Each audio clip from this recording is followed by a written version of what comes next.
Everyone hear me? Okay. I don't usually do well with microphones because I talk really loudly, and so if I'm blowing you out of the water, please let me know. So, as Jude said, my name is ErinBrowne. I'm the program coordinator for the Multnomah County Syringe Exchange Program. So I oversee our syringe exchange and overdose prevention work. So what I want to talk to you all about today is syringe exchange is great, but how can we do better, and kind of some things that we're doing at Multnomah County that are hopefully part of the solution, and set me up really well unknowingly, so thank you. That was great. So first I just want to do a brief overview of the services we do offer. We offer syringe exchange, and we call that a one-for-one exchange plus model. I say plus because we do estimations, we round up, and we do what we call health kits, which is a pack of 10 syringes. So we're not on a strict one-for-one, so that's the plus. We do overdose response training and naloxone distribution.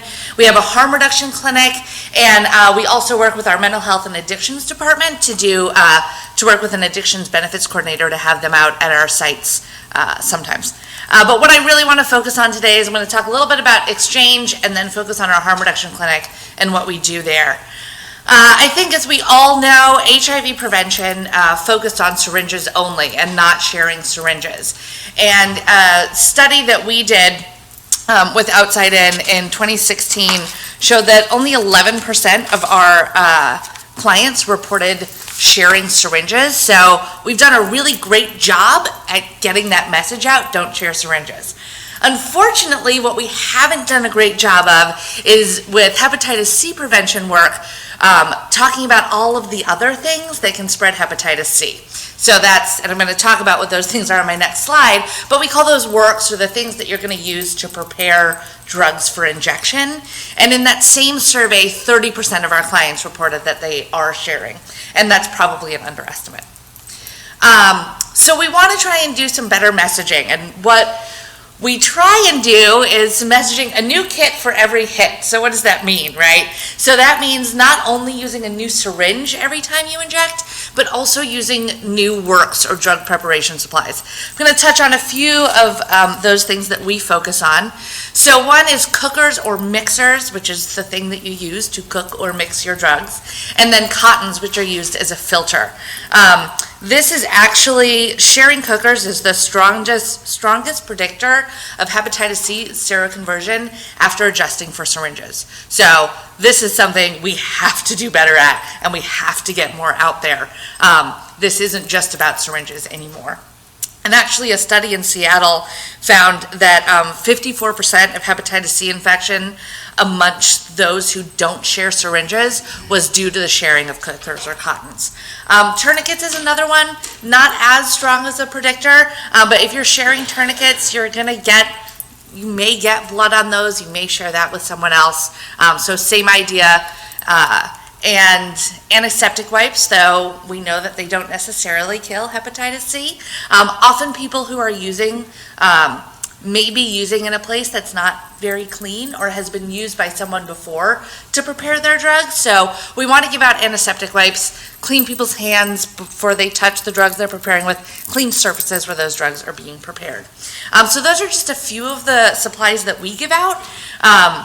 And that are important in reducing hepatitis C prevention. But I also want to note that as much as we do all this messaging, we aren't actually able to give enough supplies out to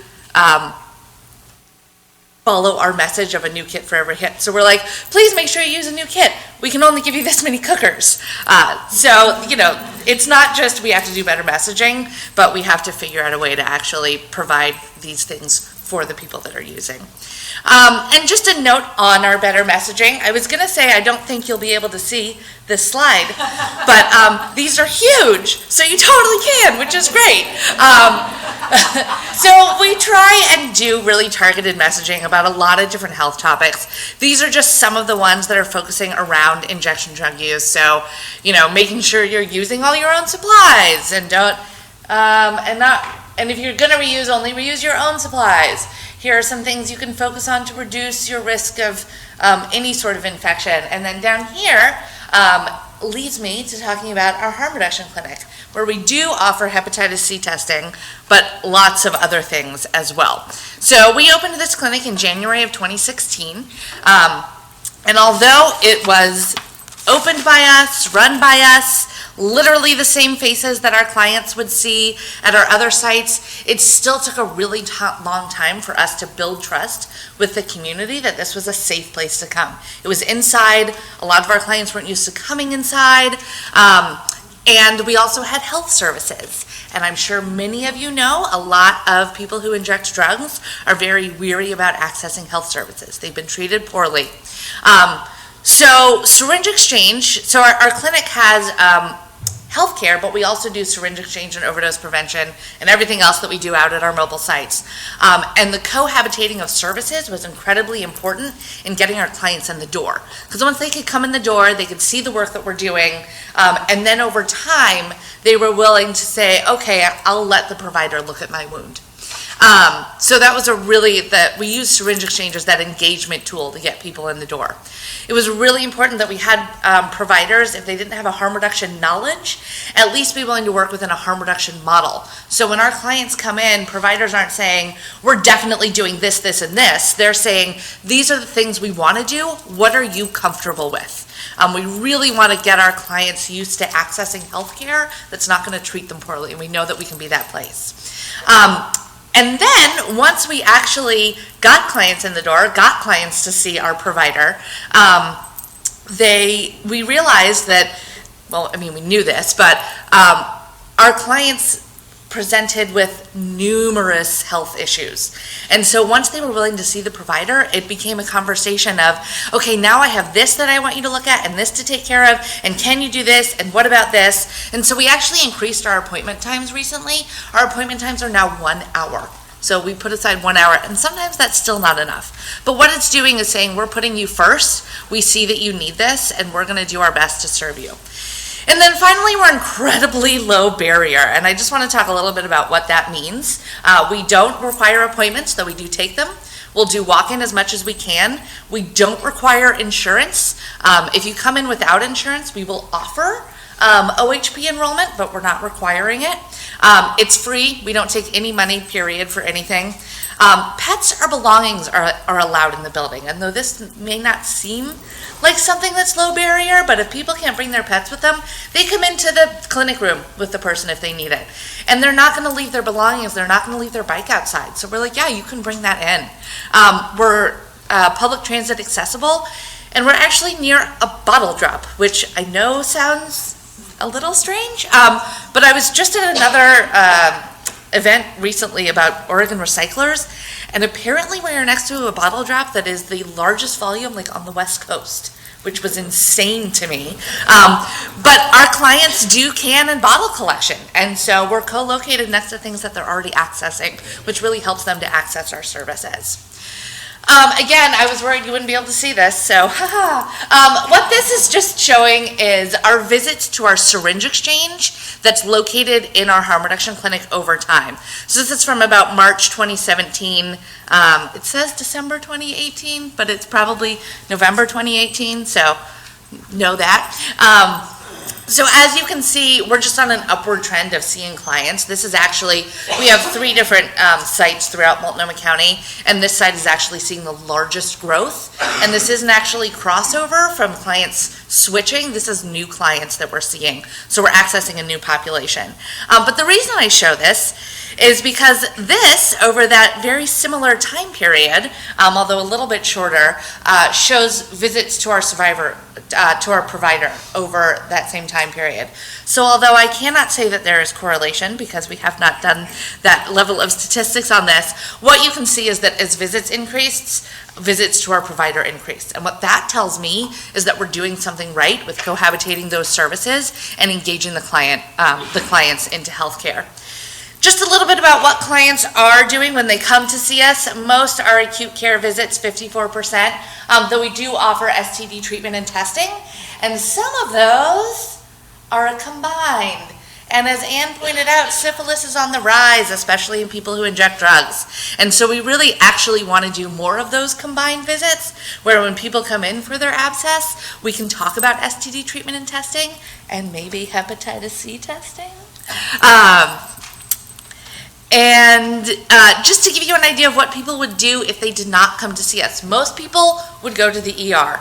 Although the next biggest thing that people would do is self-care, and we actually hear this a lot. We give out gauze and tape at our sites, and whenever a client asks for that, we say, oh, do you know people with abscesses? Oh, do you know about our wound care clinic? And I don't have a statistic on this, but anecdotally, I can say that many people say, yeah, I know how to take care of it myself, I'm all right. And so even though we still have the same people doing the work, the same services, we have great, amazing providers that treat our clients with so much respect, they still don't want to come see us. So we still have a lot of work to do there. And then I just thought we could look at how do we adapt something like this to do hepatitis C treatment, because now we may be actually able to treat people who are actively injecting, which is really exciting. First of all, you have to, so these are things that I think, you don't have to do anything, but you really want to incorporate this into an already trusted program. So as I've said multiple times, this is us, this is the same people, the same faces, they know we're a safe place, and it's still very hard to build trust for people to access that health care.